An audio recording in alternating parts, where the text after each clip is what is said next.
Seeforellen, wie sie einst in bayerischen Seen häufig waren. Fischer Thomas Amott und sein Sohn Kilian haben aber schon lange keine mehr gesehen. Hier am Königssee. Denn die Seeforelle steht in Bayern auf der roten Liste. Ob die Laichgründe weniger, die Fressfeinde mehr oder die Temperaturen wärmer wurden, Amott weiß nicht warum. Aber die Seeforelle ist verschwunden. Wir haben also festgestellt, dass der Fang in den letzten 15 Jahren immer weniger geworden ist, bis wir mal ein paar Jahre gar keine mehr gefangen haben. Das ist ein Fisch, der einfach zu dem See dazugehört und ist halt auch ein besonders schöner Fisch, der in vielen Seen schon fast ausgestorben war, wie bei uns auch. Und der kehrt einfach in diese Region. Neben der Wallfahrtskirche St. Bartholomä haben die Amotts ihre Fischerei. Sie wollen unbedingt, dass die Seeforelle hier am Königssee wieder angesiedelt wird. Also das war also unser Ziel für die ganze Aktion, was wir da am See starten. Das ist die größte Seeforelle, die jemals gefangen worden ist. Ist also von meinem Vater gefangen worden, 1977. Ja, auf dem Bild, das bin ich, das ist schon ein paar Jahre her. In der Zwischenzeit bin ich selber Fischermeister. Der Fisch hat 27,5 Kilo gehabt und war ca. 12 Jahre alt. Und das ist eigentlich das Ziel, was wir da am Königssee wieder erreichen wollen, dass man so schöne große Fische fangt. Die Hoffnung ruht auf Fischereifachberater Bernhard Gumm. Er leitet ein Projekt zur Wiederansiedelung der Seeforelle. Am Tegernsee war er schon erfolgreich. Hier machen die Fischer Fänge, von denen Amott nur träumt. Dabei war die Seeforelle auch am Tegernsee schon so gut wie ausgestorben. Das war Ende der 80er Jahre. Damals wurden am Königssee noch welche gefangen. Warum der Seeforellenbestand seit 2012 dort so zusammengebrochen ist, die genaue Ursache kennen wir gar nicht. Das ist wahrscheinlich eine Reihe von Faktoren, die da eine Rolle spielen. Vom Fischbruthaus in Bad Wiessee soll jetzt Hilfe für den Königssee im Berchtesgadener Land kommen. Ja, jetzt bin ich gespannt, wie es Alexander und Simbert geht. Die haben sich jetzt jeden Tag um die Seeforelleneier gekümmert. Und jetzt schauen wir, was übrig ist und was wir auch nutzen können. Die Fischer Simbert Ernst und Alexander Wiemann sind gerade dabei, unbefruchtete und nicht lebensfähige Eier von den rund 300.000 normal entwickelten abzusaugen, damit diese ungestört wachsen können. Es geht uns hier vor allem um die Arterhaltung, also dass wir die Seeforelle in den Alpenseen und Voralpenseen bei uns einfach wieder auf das mögliche Niveau bringen. Ja. Und am Tegernsee ist man schon recht gut unterwegs, aber am Königssee noch nicht. Aber da haben wir heuer eine gute Chance, dass wir das gut unterstützen können. Da. Nur wenige Kilometer entfernt in Wildbad Kreuth. Die herzogliche Fischerei hält in einem speziellen Becken Laichfische von Seeforellen. Von ihnen stammen die vielen Seeforelleneier. Fischwirtschaftsmeister Alexander Wiemann ist dahin unterwegs. Wir machen jetzt eine kleine Kontrollbefischung, schauen, wie groß der Jahrgang, den wir uns jetzt anschauen wollen, wie groß die Fische geworden sind.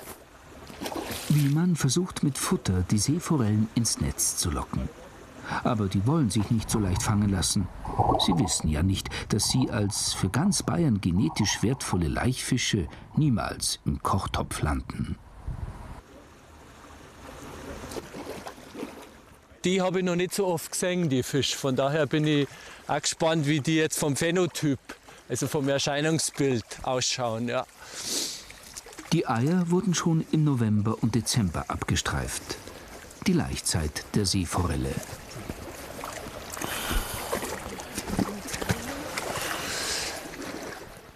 Und das ist halt, wie man sieht, der typische Fisch. Für sowas schauen wir mal, ob es gut geht. Das ist halt der typische Fisch. Einfach Seeforelle, schön groß. Wird ein tolles Weibchen werden, Elterntier.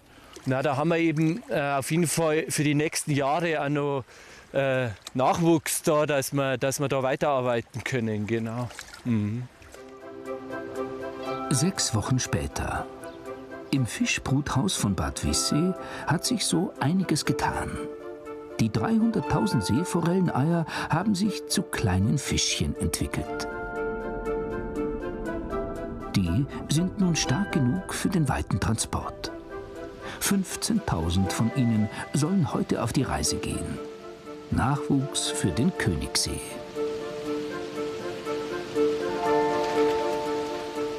Alles ganz vorsichtig und behutsam, damit keine Fische verletzt werden. Dann werden die Transportsäcke mit reinem Sauerstoff befüllt.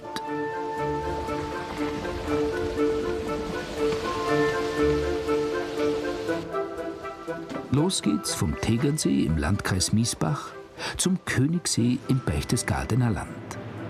140 Kilometer Autobahn und Landstraße. Die Stimmung bei den Fischern ist gut. Bernhard Gumm und seine Leute dürfen das Motorboot des Nationalparks Berchtesgaden benutzen. Denn der macht mit beim gemeinsamen Wiederansiedelungsprojekt der stark gefährdeten Seeforelle. Jawohl, gut. Anker lichten.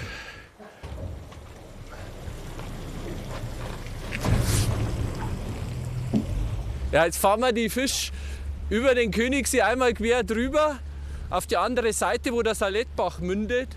Und dann tragen wir sie noch ein Stück hoch den Bach und suchen wir uns gute Stellen und dann setzen wir sie aus.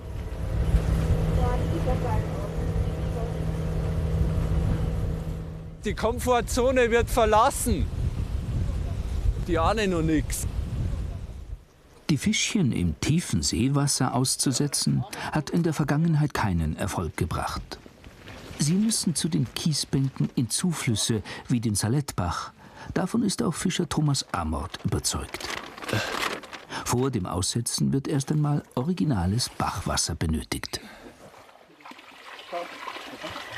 Wir müssen jetzt die Fische ein bisschen temperieren, das heißt, das Wasser, Transportwasser muss die gleiche Temperatur haben wie das Bachwasser, dass die Fische da keinen Schock kriegen, wenn die in das kalte Wasser jetzt kommen. Die 15.000 kleinen Seeforellen sollen an verschiedenen Stellen im Salettbach ausgesetzt werden und dort rund ein Jahr lang leben. Wie ihre Verwandten, die Lachse, werden sich später die trächtigen Weibchen daran erinnern und aus dem Königssee wieder zu den Laichgründen aufsteigen, in denen sie einst aufwuchsen.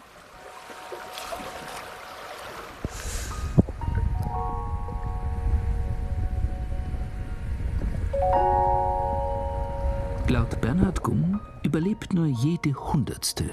1% von 15.000 wären 150. 150. Glaubst du das? Ich glaube das schon, ja. Du glaubst das? Ja. Ja, wenn du das glaubst, dann bin ich voller Hoffnung, dass wir die nächsten 1-2 Jahre einmal eine größere wieder vielleicht finden. Amorts Sohn Kilian setzt über der Kiesbank im Uferbereich auch noch ein Paar aus.